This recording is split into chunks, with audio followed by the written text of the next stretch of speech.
Hey guys, welcome to another episode of Fan-Ime. We're live at the Brojo. I'm Woot. Kien Ibanez. Max Schooley. And today, usually we do like we watched a series or we wanted to talk about something that's about to happen, and we kind of are. But today we're just gonna talk about live action remakes Yay! of manga and anime.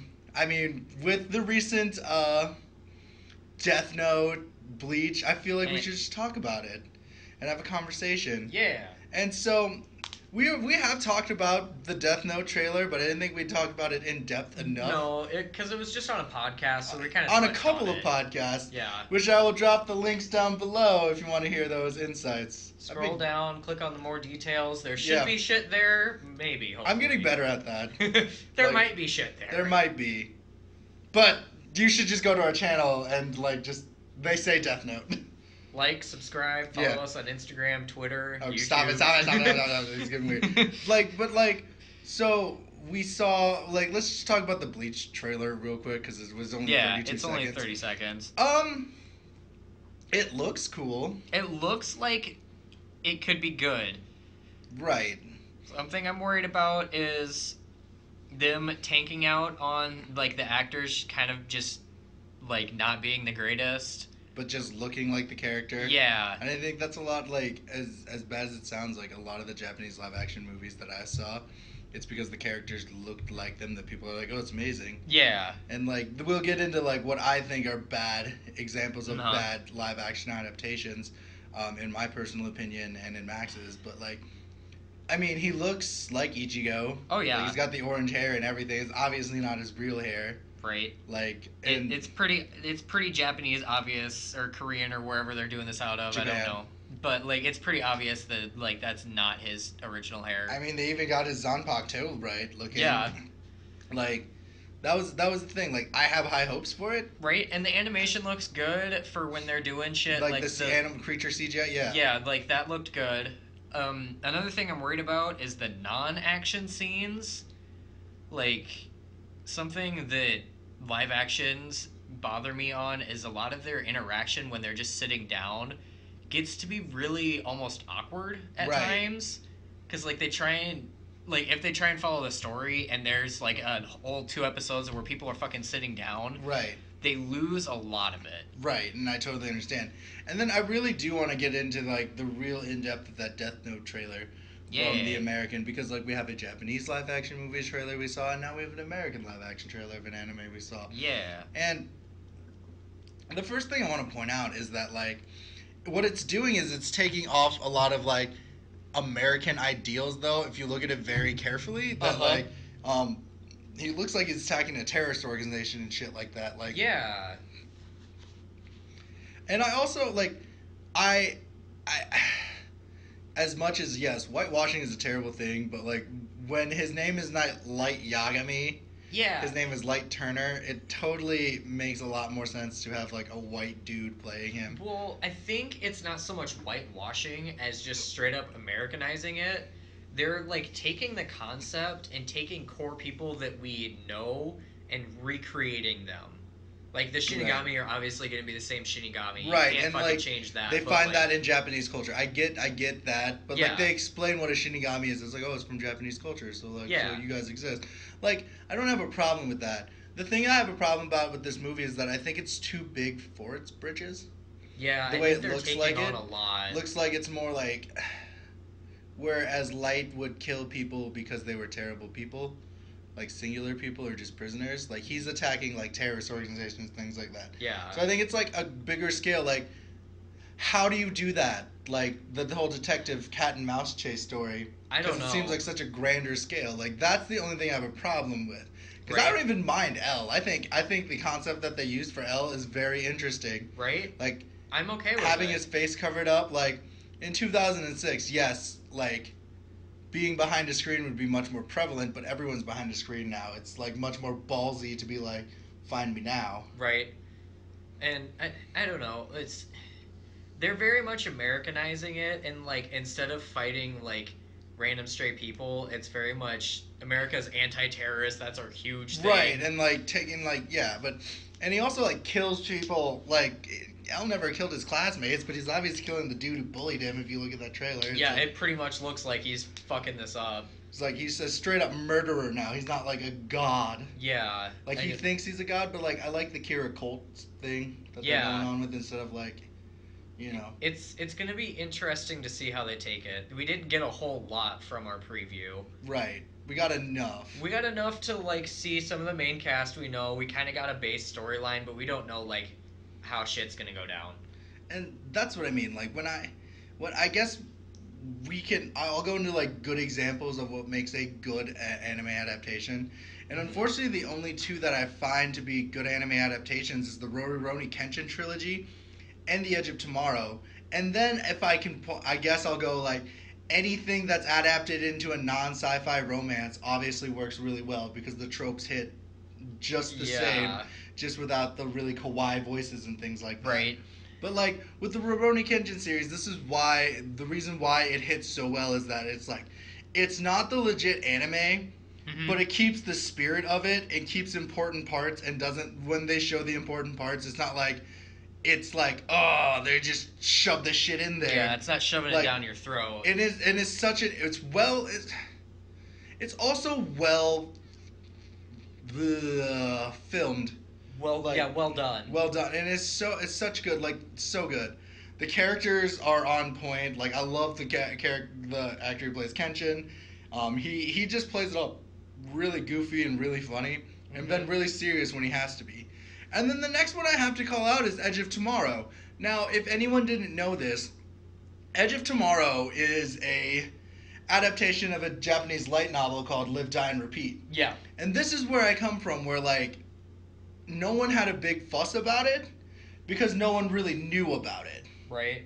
The concept was from a light novel, but they changed everything enough to keep the prime story about what the plot is, but still make a good movie with it. Right. They took the plot and went on. So the idea is as long as you have a good good core basis and understanding of the concept that you have, you can have creative licenses and do what you want with it. Right. Like it's not going to be the legit anime.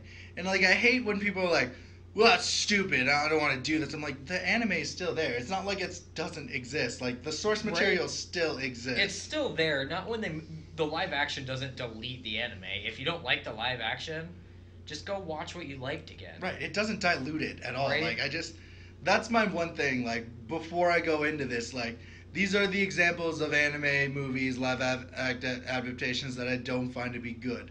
And the first one I'm gonna go with, and unfortunately, I just want to analyze Dragon Ball Evolution. I just recently rewatched that because I saw a status from like 8 years ago that I wrote that I'm like, you know what? Dragon Ball Evolution was a good movie. I was 16. Yeah.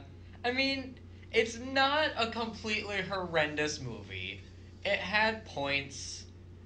It tried to go with it. I think it was just done not very well. This is what happens when all you have is a namesake of it. Yeah. Where there are certain things that are good, like James Marsden was Lord Piccolo, and originally all that green you see is CGI. His whole makeup was white. Yep. Like they were just gonna make him a white Martian looking guy. He's like, no, Piccolo's green in the comics. Right. In the manga. So they kept that thing. And there are a few good things, like I like the Shenron scene, and I like the introduction to, I like Piccolo in general in that, as a villain. But the thing that really gets me is that the action is so choppy, and like you don't get the core character of Goku. Yeah, it wasn't fleshed out, and it wasn't done well. Right. Like, if they had twice the budget and twice the time to do it, and could have read been their source material. Yeah, and they actually looked into it. It could have easily been a great movie. Right.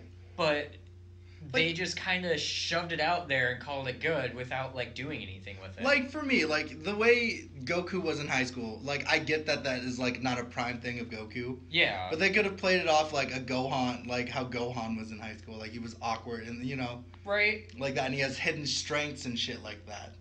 Like, that could have worked perfectly fine. Like, I'm not mad that Goku was in high school. No. But, like, I mean, you're trying to pander to an audience, Right. but the core things that they lost is like Goku, not dumb, but Goku being an excellent fighter and all this. Like he didn't even show any of that. Like he wasn't even well trained in martial arts the way it looked. And the one thing is how the romance worked out. The romance between Goku and Chi-Chi should have been one-sided, that Chi-Chi likes Goku and Goku just doesn't notice it. Like, I think that was my biggest problem with it. And because, like, it just, like, they tried to take a story that wasn't told in the manga and tried to, like, kind of shove it in there. Right. And they, like, screwed up the story because they didn't take anything from prior to the story really a whole lot. And then they didn't really try to continue into the story They just picked pieces from it. Like, if they would have gone, okay, I understand everyone likes Vegeta and Piccolo, they're so cool. The original, like, 13-chapter manga of Dragon Ball, where they go search and find the Dragon Balls with Yamcha, Oolong, Puar, and Bulma and Goku, could have easily been turned into a movie. A 2-hour-long movie. Oh, yeah. Like, that, like, it's an adventure movie. You could still have Goku, like, being a high school student and things like that. Right. Like, I think, alright, because Goku is representative of Sun Wukong, I think a movie that they could have taken homage and interest from is The Forbidden Kingdom. Oh, yeah. That would have, like, that to me feels more like there are ki blasts, actually. Oh, kind of, yeah. There are chi blasts. Yeah, I mean, they explain it odd. Right, they explain it odd, but that feels more like what I would picture a Dragon Ball Z movie, like a Dragon Ball movie being. Yeah, I want it to kind of look like that. It's mysticism and martial arts with a hint of comedy. Yeah. Like, and I think that was Dragon Ball Evolution's folly. Like, they didn't capitalize and capture the feel of, like, when I first Dragon watched. Ball feel. Yeah. Like, not like I get it. Everyone was more interested in Dragon Ball Z when we were younger because it's like dudes punching the shit out of each other. Right. But like as an adult now, like I would love to have the magic mysticism feel of Dragon Ball Evolution. Right. And then it jumps into, for me, like the 3 Death Note movies we got in 2006, 2007 were not good. No. Like the Japanese live action adaptation. Like all my friends told me like how amazing it was. And I watched it, and I rewatched it too for this, and I'm like, it's not. No, it's not. They're really. It's doing the whole shoving shit in too much. Yeah, they tried to make their own movie while hitting every single point of the anime at the same time. So like there was just a bunch of shit. And you forgot the time skip, and the time skip is where I think it gets interesting. Yeah. Unfortunately, as much as I do like L, and I really do, I like L as a character, I find the rivalry between Nier and Mello to be a lot more interesting because it brings this like who's gonna catch them first thing. Right. And they overshadow that, and they bring up Nier once in the 3rd L movie, L Saves the World, where he's like, "I'll call you Nier," and it like has not like he gives him a toy robot, and like it's like that's why he has toys. I'm like, all right, okay, I guess, okay, like I guess, but that was another one of those series where I'm just like. It wasn't bad. Like it did what I said it did. It kept to the story, it kept the spirit of it. But it wasn't what I wanted from it. And that's as bad as I said, but I still think it's a bad movie. Yeah. Because it didn't capture Death Note as it should have. Right. Like I'm fine with the Edge of Tomorrow. It took its own way and kind of made it into a thing, taking the basis. Right. But it also recreated itself. Like, Edge of Tomorrow didn't use the same name or anything, which is why I think it did good. But, like, if you're gonna take the name Death Note, make me feel like I'm watching Death Note.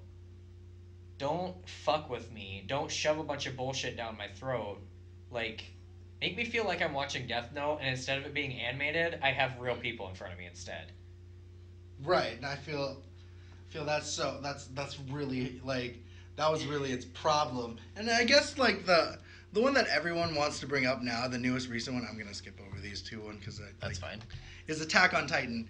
I personally I don't like Attack on Titan as an anime, but when I saw the movie, the CGI just looks so bad. Yeah, it was just really bad. Like not like it's not like laughable bad, but like it was just crappy bad. You're 2017 Japan, and like I saw Shin Godzilla, and I know you guys can do better. Oh like, yeah. The only reason that it made what it was because of the namesake on itself. Yeah, it was another one of those taking the name and piggybacking off of it. Right, and I like I have so much against that because it's just like I thought the anime was boring. Mm-hmm. The movie is boring, like right. way more boring, and it's split into 2 parts, which is 10 times more boring. Like so bad. And obviously, people are gonna have different opinions on the anime. Like John, says he really likes because the animation. I've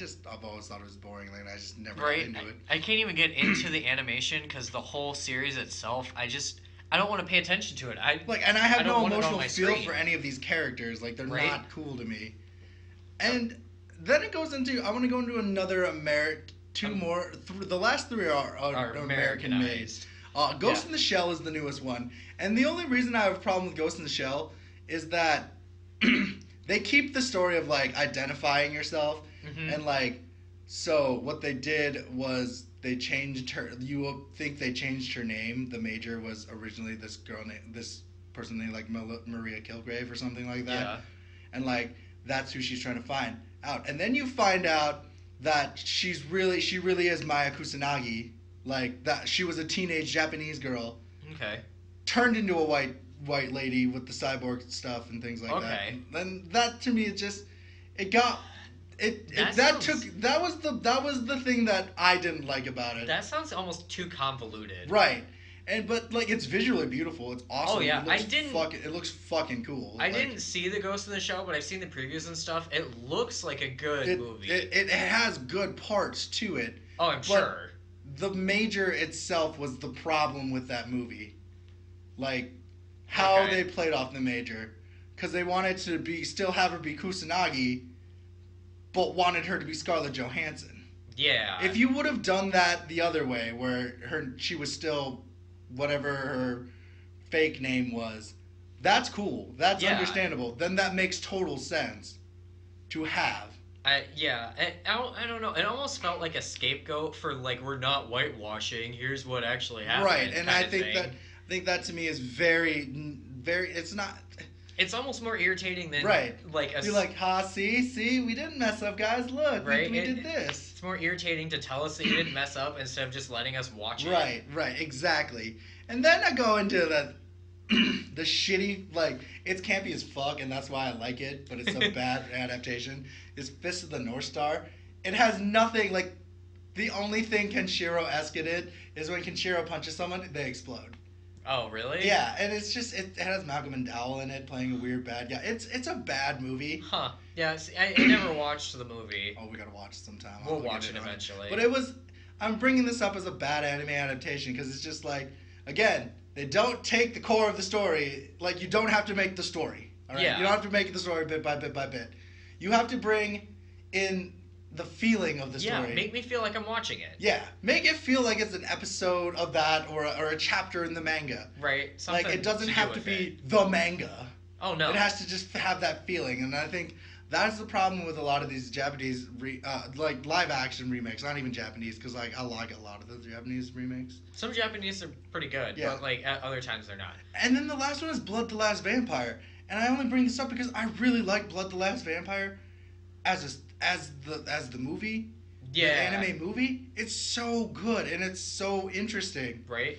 Blood the Last Vampire, the live-action movie, it was a joint effort by Japan and America. It still sucked. It had a Japanese lead. That was the thing. It still was bad. The CGI was terrible, and you don't really root for Saya in this. Damn. She's really boring. All right. That's another one you need to watch. It's like 2000. It came out in 2009. It's almost. I think this is one I've seen once or twice, but I don't really remember it. Right, and that's the thing. It just wasn't Blood. Yeah. Like wasn't any of the adaptations of Blood. Like it wasn't even Blood C or Blood Plus. Like Blood Plus, if they did that way, cool, awesome. But it wasn't. It had nothing. Did not have the feeling of it. And now we're going to talk about the live-action adaptations that are coming out. The first 4 are Japanese, and the last 2 are going to be the American ones that are coming out. Yep. So the first one is Full Metal Alchemist. I have really high hopes from it. I have high hopes for this. I have heard a lot of reviews from Japan saying that it's good. That's and good. It was filmed in Italy and all this. And the one thing I want to bring up to this one would have been the best one for America to take over, because it really is white dudes in anime. It really is. This is the one where I'm not mad if they're like, here's the white cast for Full Metal Alchemist. How dare they not cast a Japanese guy named Edward Elric? Right. Right. That's the thing. Right. I don't care. Right. It's fine. That's fine. See, and like the way the trailers look, the way it just looks really. It looks good. It looks I am excited good. for it. And then like we already talked about Bleach, so I'm not gonna bring that one up again. Yeah. But Tokyo Ghoul. The more I see it, the more I get excited for it. Right. Like I know, like we talked about this with John and things like that, and like he has, if he believes in, I respect I do. that. I agree with you. Like, I want I'm it to be trying to good. not get hyped, but I want every it to time I be good. see it, I just get Right. a little bit closer. Right, because because then you see like the tentacle, and I'm like, all right, I can do this. I can really Right. get behind this. And it looks good too. Right. Like it's not crappy. Like when the tentacle comes out, or like when you see the shit, it doesn't pull me out of it being a live action and being like. That wouldn't happen. Yeah, I'm just like, oh shit! All right, Right, they're and- going now. The next one that you're probably not into, but I am into because I really love Gintama, and that's what I went to as in the Ren Fairs. They're making a live action Gintama movie, and like all the trailers show like the bonkers batshitness of the anime and manga. Like it doesn't take itself too seriously, and this is like you don't even have to have a plot for a Gintama episode because Right. some of them don't make sense at all, Right. like whatsoever. And so this has the same zaniness to it. Like, there's one scene where they're running and he's just drinking strawberry milk. And I'm like, no one's going to understand this unless you've seen the anime or read the manga. And you're like, what is going on? That one I have high hopes for. And the last one, because it just holds that series of JoJo holds a special place in my heart. Oh yeah. Is Diamond Zone Unbreakable is getting a Japanese live adaptation. And oh shit. It doesn't show any stands, but it's very stylistic. Oh yeah. And the poster looks very JoJo. Very much. And it feels very JoJo. Yeah, from what we see, it feels very JoJo. It's another one where I'm like, I'm so ready for this, but I have to bring myself back down and be like it could be not bad. be. Right, and then like we have Alita Battle Angel, and it's a mecha. Yeah. It's made by the guy who made Spy Kids though, and Machete and all that, I don't have high hopes for this one. I have not seen any like publication or anything like that. Yeah, I was gonna say I haven't even heard. I've heard the coming cast come out and a few of the people, but like I said, when it comes know. out, I'll check it out. I'll do a look. Yeah, it's one of those. We'll take a look at it. We might do something on it depending on Right. how. Like if it's either shit or good, we'll Right. probably get back to you on it. But if it's one of those, I don't even Meh, care. right. We're probably just gonna leave it alone. Right, and that's been our episode of Fan-Ime. I'm Yeah. Kien Ibanez. I'm Max Schooley. Later, Gators.